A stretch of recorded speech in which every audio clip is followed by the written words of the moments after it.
This is the Monday Eye-Opener. Good morning, I'm Jim Brown. A First Nations activist who was arrested last March while protesting at a rally against the former U.S. President George W. Bush is due in court today.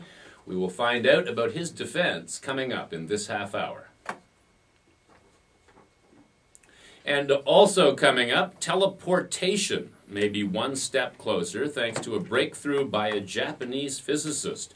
Our technology columnist Matt Stambaugh will tell us about that. First though, here's the weather forecast. For Calgary today, a mix of sun and cloud this morning, becoming cloudy near noon, with a chance of rain late this afternoon and a high of 9 degrees. Tonight, cloudy with a chance of rain early this evening, with snow beginning later this evening. We're expecting up to 4 centimeters of snow tonight, with lows near -6. Tomorrow, cloudy with a chance of flurries, clearing late in the evening, and a high of -2. Right now, the airport temperature is 5 degrees. We're sitting at 2 here at the CBC building, and here's Angela Knight. Earlier, we had a stalled vehicle southbound on Deerfoot Trail, approaching Memorial Drive. The tow truck is there, pulled everything off to the side, and should be gone in just a few minutes. So things continue to move nicely through that area. However, in the southeast, westbound on Highway 22X, just west of 52nd Street, we have a stalled bus that's actually blocking 2 lanes. We do have emergency vehicles on the scene, so expect delays there. And in the southwest, the lights continue to malfunction at Glenmore Trail and 5th Street. Anytime you see a problem in traffic, please give me a call. The numbers when it's safe to call us, pounder star 1010 on your cell phone, or 403-521-1010. I'm Tom Spear in the newsroom. Coming up on the 7:30 news, police have not released the name of a man killed on Highway 2 yesterday afternoon near High River. No one hurt after an avalanche came down inside the boundaries of Castle Mountain Resort yesterday. And Iraqi nationals from all over Alberta were in Calgary over the weekend to vote in the Iraq elections. Details on these and other stories at 7:30. Hello, John Hancock with CBC Sports. Roe McGinley, 3 goals. Flames over the Wild, 5-2. And in curling, Kevin Cooey and Glenn Howard are tied for the lead. Details after. It's 12 minutes past 7 o'clock.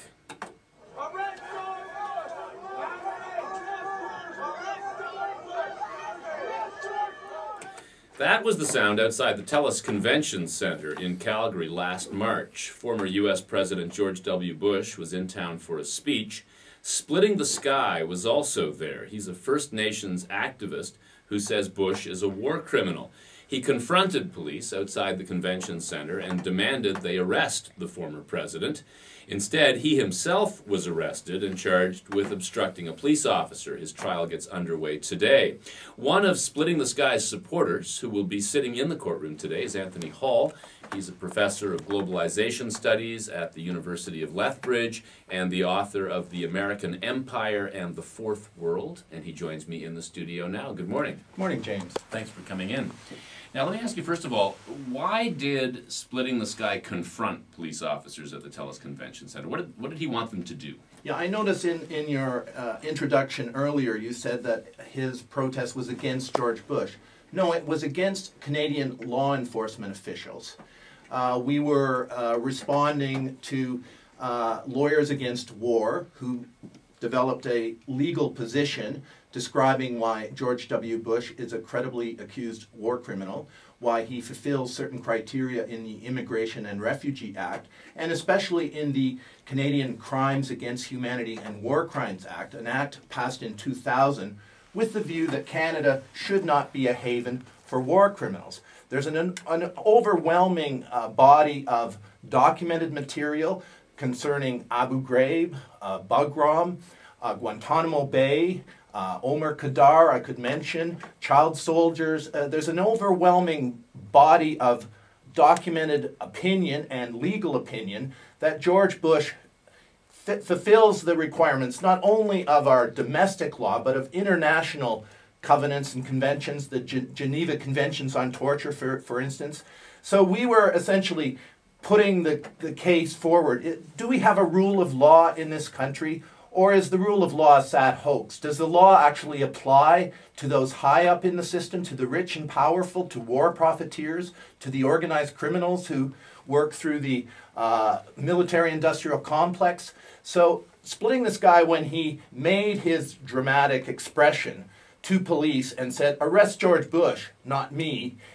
Our effort was to pressure Canadian law enforcement officials. I wrote a paper. Now, just before we get into that, your involvement in the case, did it precede the TELUS Convention Absolutely. Center? Splitting this guy called me several weeks before George Bush came to Calgary. It was the first I'd heard of it. We've collaborated on a lot of matters. He lectures often in my classes. We've worked on legal cases.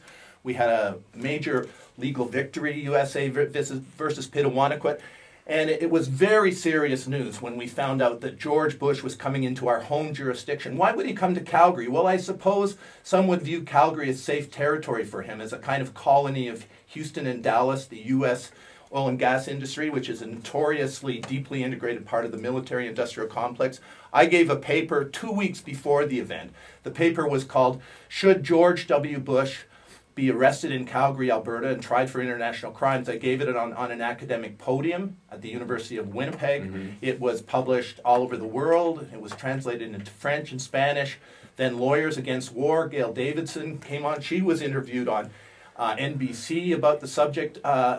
There's a huge constituency who's just fed up with the idea that the war criminals are prancing around the world and that Canada is not enforcing our own, for instance, Crimes Against Humanity and War Crimes Act. I'm wondering, as the case gets to court today, how much of this argument your lawyer, or Splitting the Skies lawyer, will be able to make. If it's just a case of a charge of obstructing a police officer, will these arguments even be admissible? Well, do we have an independent judiciary in this country or not? Is Canada a sovereign country? Are we part of the international community? For instance, the International Criminal Court? Canada takes part in these international protocols, conventions, treaties, and we'll see if the judiciary in Calgary is up to the challenge of dealing with a case that conjures up, for instance, the Nuremberg principles. All those police officers were under orders to protect what they were told was an internationally protected person. Does that mean he's above the law? Does that mean the law doesn't apply equally in this country? So we'll see if the court is an instrument of Canadian sovereignty or an expression of our colonized status in Calgary and in Canada. Was any thought given before the events at the TELUS Convention Center to doing this differently, instead of doing it in a confrontational way with the police there on site, to proceeding through back channels? Well, what I'm saying a complaint, is, for example. A complaint was filed. Lawyers Against War gave information and the relevant evidence to all the relevant officials, including the head of the RCMP, right up to the Prime Minister of Canada. I gave an academic paper. It was published all over the world.